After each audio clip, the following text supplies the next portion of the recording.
কি হবে এসএসসির 26,000 চাকরিজীবীর ভবিষ্যৎ? পুরো নিয়োগ প্রক্রিয়া বাতিল হবে নাকি শনাক্ত হবে বৈধ অবৈধ চাকরি?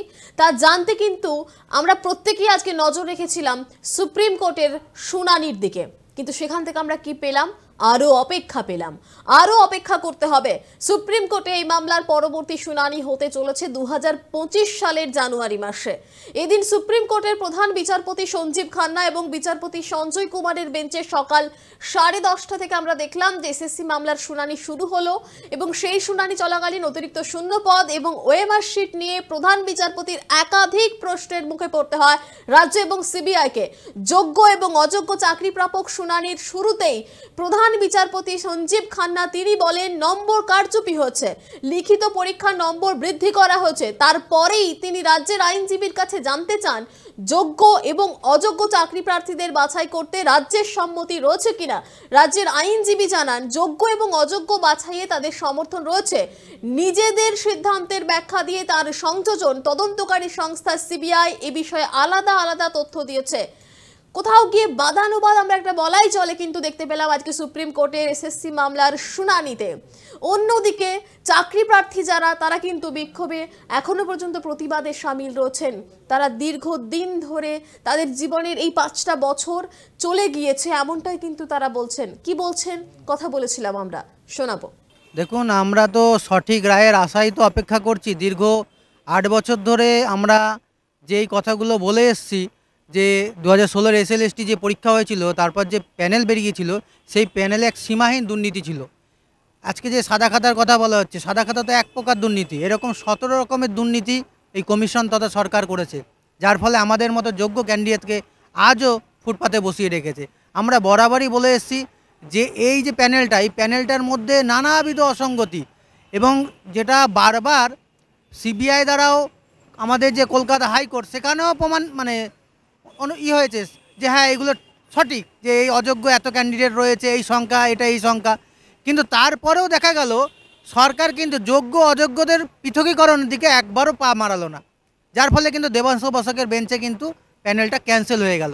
সেই প্যানেলই আজকে কিন্তু দেশের যে প্রধান বিচারালয় সুপ্রিম কোর্টে কিন্তু শুনানি চলছে।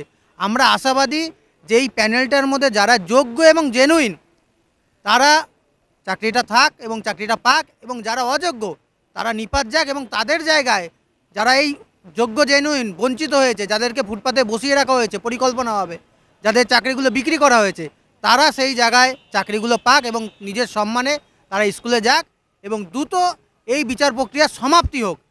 তারিখ পে তারিখ না করে এই দীর্ঘদিন ধরে যে চলছে এই কোর্ট থেকে ওই কোর্ট, ওই কোর্ট থেকে এই সব না টালবাহানা না করে কমিশন এবং সরকার যেন যোগ্য হলফনামা দেয় যে যোগ্য আর অযোগ্য কারা, এবং সেখানে অযোগ্যদের বাদ দিয়ে এই যোগ্য জেনুইন বঞ্চিত যারা তাদের নিয়োগদান করে দ্রুত এই কেসের সমাপ্তি ঘোষণা করুক। এইটাই আমরা দাবি, একটাই দাবি আমাদের। কিন্তু অযোগ্যরা কি করে চাকরিটা পেল, তার পিছনে কার হাত আছে বলে আপনাদের মনে হয়? এই সমস্ত তথ্য তো একমাত্র কমিশন জানবে, কারণ কার উদ্দেশ্যে, কার প্রণোদিতভাবে। আমরা ইদানিং দেখেছি, কিছুদিন আগেও দেখলাম যে এই অযোগ্যদের নিয়োগের জন্য যে প্রাক্তন যে শিক্ষামন্ত্রী তাকে সিবিআই জেলে নিলে হেফাজতে নিয়েছে, এবং আরও যারা আধিকারিক রয়েছে তাদের সব, যেমন শান্তিপ্রসাদ সিনহা, এরকম অনেক লোককে কিন্তু সিবিআই কিন্তু নিজেদের রিমান্ডে নিয়েছে। তাই আমরা তো সেই সব বিষয়ে দেখে বা তার জাজমেন্ট হয়ে বা সেই বিচার প্রক্রিয়া চলে তো আমাদের তো পেট ভরছে না, আমরা তো সেই জায়গায় রাস্তায় পড়ে আছি। আমরা চাই এই বিচার প্রক্রিয়া যেইভাবে চলছে চলুক, কিন্তু এই কেসের দ্রুত সমাপ্তি করে 2016 যে প্যানেলটা হয়েছে সেই প্যানেলের যোগ্য আর অযোগ্য পৃথকীকরণ করে যারা যোগ্য জেনুইন তারা থাক, এবং যারা অযোগ্য তারা নিপাত যাক, এবং যোগ্য জেনুইন বঞ্চিত যারা রাস্তায় বসে আছে তারা নিয়োগ পাক। এই আমাদের একটাই, প্রথম থেকে আজ পর্যন্ত একটাই দাবি, যোগ্য জেনুইন বঞ্চিত যারা তারা বিদ্যালয়ে যাক, তাদের সসম্মানে তাদের স্থান ফিরে পাক। আমরা তো সবসময় বরাবরই বিচার চেয়ে এসেছি, দ্রুত বিচার। আমাদের জীবন থেকে 8 বছর চলে গেছে, আমাদের কি হারিয়েছে, কি ত্যাগ স্বীকার করেছি সে একমাত্র উপর ঈশ্বর জানেন, আর আমরা জানি, আমাদের পরিবারগুলো জানে। আজকে যখন প্যানেল বাতিল হয়ে গেল হাইকোর্ট থেকে, তখন কিন্তু আমরা আমাদের সেই ঘুম নেই চোখে, আমরা কিন্তু ঘুমোতে পারি না। আমরা বাড়িতে আমাদের মান সম্মানটা কোথায় গিয়ে থেকেছে। আমরা দ্রুত তার সঙ্গে যাতে কমিশন এবং মধ্যশিক্ষা পর্ষদ, সরকারি আইনজীবীরা দ্রুততার সঙ্গে, আজকে যখন সুপ্রিম কোর্টে বলেছেন যে হ্যাঁ কারা বৈধ কারা অবৈধ সেটা লিস্ট দেওয়া সম্ভব, সেটা ওনারা দিতে পারেন অবশ্যই, তাহলে ওনাদের কাছে তথ্য প্রমাণ আছে বলে ওনারা বলেছেন যে সম্ভব, তাহলে ওনারা দ্রুততার সঙ্গে সেটার ব্যবস্থা করুক, দ্রুত পদক্ষেপ নিক এবং বিচার ব্যবস্থার সহায়তা করুক, যাতে প্রধান বিচারপতি এবং বিচার ব্যবস্থা যাতে সঠিক এবং দ্রুত বিচার করেন, যাতে যোগ্য চাকরিজীবীরা আজকে তারা 6 মাস ধরে যন্ত্রণার ভোগ করছে, তাদের চাকরি নিয়ে টানাটানি। যোগ্য চাকরিজীবী এই প্যানেলের মধ্যে যেমন অবৈধ চাকরি প্রার্থী রয়েছে তেমন অনেক বৈধ চাকরিজীবী রয়েছে, এবং এখানে আমরা ডিপ্রাইভ হয়েছি, যোগ্য হয়েও এতদিন ধরে রাস্তায় বসে আছি আজকে। সেই জায়গায় বিচার ব্যবস্থার কাছে আমাদের আবেদন, এবং এই রাজ্য সরকার সব থেকে আমাদের এই পরিণতির জন্য দায়ী কিন্তু রাজ্য সরকার, এবং এই রাজ্য সরকারকেই দায়িত্ব নিতে হবে। মধ্যশিক্ষা পর্ষদ এসএসসির কে দায়িত্ব নিতে হবে আমাদের এই প্যানেলটা যাতে বাঁচে, এবং যারা বৈধ চাকরিজীবী তাদের যাতে চাকরিটা মান সম্মানের সঙ্গে মাথা উঁচু করে তারা যেন বহাল থাকে, এবং আমাদের যারা ডিপ্রাইভ হয়েছে এত বছর ধরে, দীর্ঘ 8 বছর ধরে যে যন্ত্রণা ভোগ করেছি সেই যন্ত্রণার মানে অবসান করুক এবং পদক্ষেপ নিক। সুপ্রিম কোর্ট যথাযথ যাতে বিচার দিতে পারে সাহায্য করুক, এবং সুপ্রিম কোর্টের কাছেও আমাদের আবেদন থাকলো ওনারা যেন আমাদের পরিবারগুলো 26,000 সেখানে কিন্তু পরিবার জড়িত আছে, কয়েক লক্ষ মানুষের জীবন জড়িয়ে আছে এখানে, মানে আমরা এই চাকরিটা ছাড়া বাঁচতে পারবো না। সেরকম যারা যোগ্য চাকরিজীবী তাদের চাকরি হারালে তাদেরও প্রাণ সংশয় হতে পারে, তাদের পরিবারগুলো ক্ষতিগ্রস্ত হতে পারে, একটা সমাজ ভেঙে যেতে পারে, একটা সমাজের মানে কি অবস্থা হবে সেটা, মানে কি করুণ পরিণতি হবে সেটা ভাবলে আমাদের গায়ে কাঁটা দেওয়া আছে। মানে আমরা চাই, মনে প্রাণে প্রার্থনা করছি ঈশ্বরের কাছে যে এই সরকার যা করেছে, ভুল করেছে, সেই ভুলের সংশোধন করুক, এবং সুপ্রিম কোর্ট দ্রুত এবং সঠিক বিচার করুক আমাদের জন্য, আমাদের প্রতি। আমরা খুব আশায় আছি এবং প্রার্থনা করছি যেন ভালো কিছু হয়, শুভ কিছু হয়। সুপ্রিম কোর্টের কাছে সেই আস্থা রেখেই এখনও আমরা রাস্তায় বসে আছি, কারণ আমরা তো শুরু থেকেই যে সমস্ত দুর্নীতির পয়েন্টগুলো তুলে ধরেছি সেগুলো হাইকোর্টে প্রমাণিত হয়েছে, এবং বর্তমানে সুপ্রিম কোর্টে সেগুলো নিয়ে পুনরায় আবার আলোচনা হচ্ছে, ফলে একটা আশার আলো রয়েছে, এবং সুপ্রিম কোর্টের প্রতি আমাদের আস্থা রয়েছে।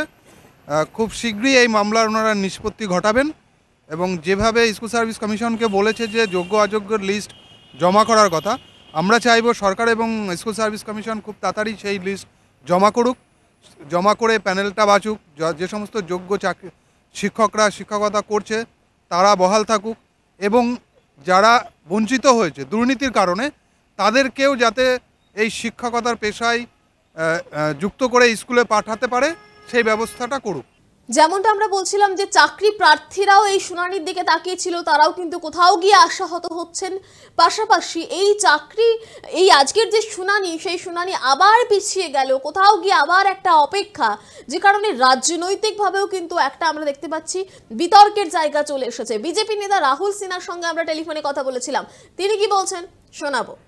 না দেখুন, আসল কথা হচ্ছে সবাই ভেবেছিল আজকে হয়তো কোনো একটা রায় হবে, সেই কারণে আশায় সবাই বুক বেঁধেছিল, কিন্তু মামলার প্রক্রিয়া এরকম নানান কারণে পিছিয়ে যায়।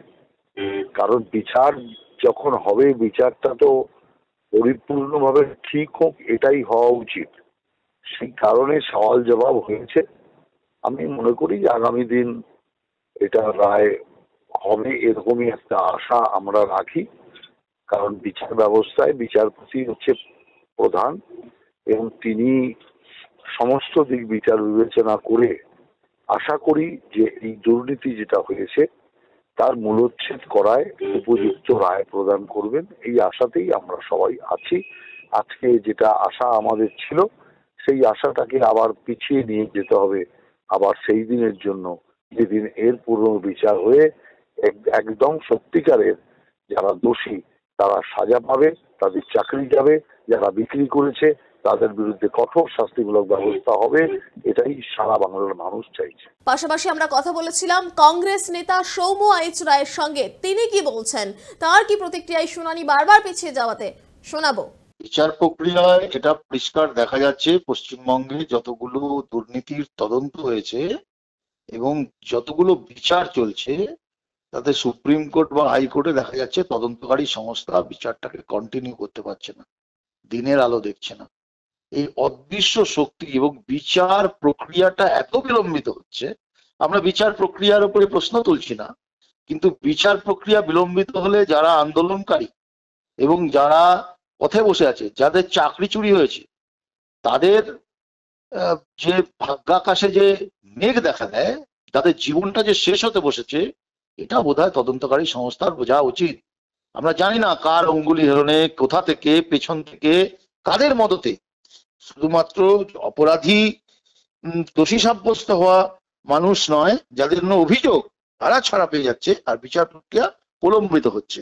এটা দেখে দুর্ভাগ্য যে আমরা যে বারবার বলছি কেন্দ্রীয় সংস্থা এবং রাজ্য সরকার যে যৌথ পরিকল্পনা করে এই তদন্তগুলোকে পিছিয়ে দিচ্ছে, এটাই হচ্ছে আসল। কিন্তু দাদা, যারা ধর্ণা দিচ্ছে, যারা সত্যিকারের যোগ্য চাকরির পাওয়ার ক্ষেত্রে, তারা চাকরি পাচ্ছে না, তারা কি এই বিচারের রায়ের পর কি সুবিচার তাদের পক্ষে মিলবে? বিচারটা হবে, তদন্ত হবে, তবে তো সুবিচার পাবে। এই রাজ্যে কোনো তদন্তই সঠিকভাবে হয় না, কারণ তদন্ত করলে তো অর্গানাইজ করাপশনটা ধরা পড়ে যাবে। নিচের তলা থেকে উপরতলা পর্যন্ত নেতা মন্ত্রী সব যুক্ত, অর্গানাইজড ওয়েতে করাপশন করে টাকা তুলেছে। তো টাকা যদি করাপশন করে অর্গানাইজ করে তোলে এবং তাদেরকে সমর্থন করছে এ রাজ্যের সরকার আর দিল্লির সরকার, তো চোর আর পুলিশ, পুলিশ আর চোর যদি একই পক্ষের হয়, একই সঙ্গে থাকে, তাহলে কখনোই তদন্ত ধরা পড়ে না। এখন এই পর্যন্তই। অন্যান্য সমস্ত খবরের আপডেট পেতে চোখ রাখুন 24 আওয়ার্স টিভিতে। সবার পাশে সব সময়।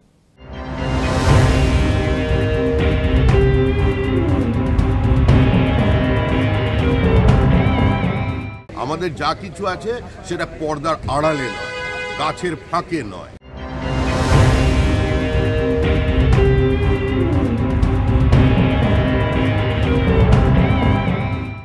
ওয়ান নেশন ওয়ান ইলেকশন মানে দেশে আর নির্বাচন হবে না, ফেডারেল স্ট্রাকচার থাকবে না, রাজ্যগুলো থাকবে না, দেশে নির্বাচন হবে না।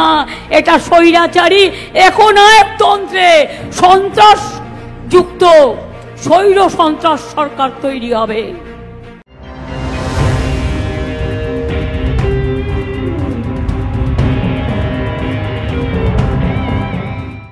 যারা আজকে বলছে এক দেশে এক নির্বাচন হবে এবং একসাথে নির্বাচন করাবো, এই কথাটাই হাস্যকর।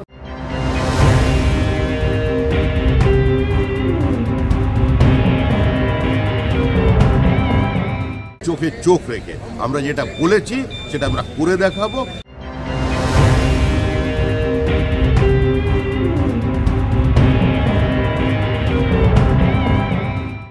ঠিক একইভাবে এই বিলের মাধ্যমে দেশের 140 কোটি মানুষের ক্ষমতা কুক্ষিগত করে নিজের হাতে রাখা, সংবিধান পাল্টানো।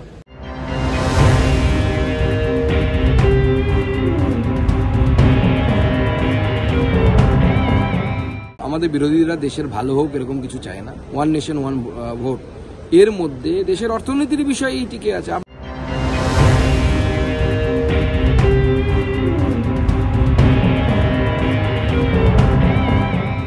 সেগুলোকে এক জায়গায় এনে একদিনে ভোট করা সবটা, এটা বিজ্ঞানসম্মত হতে পারে না, এটা অবৈজ্ঞানিক, এটা হতে পারে না আমাদের দেশে।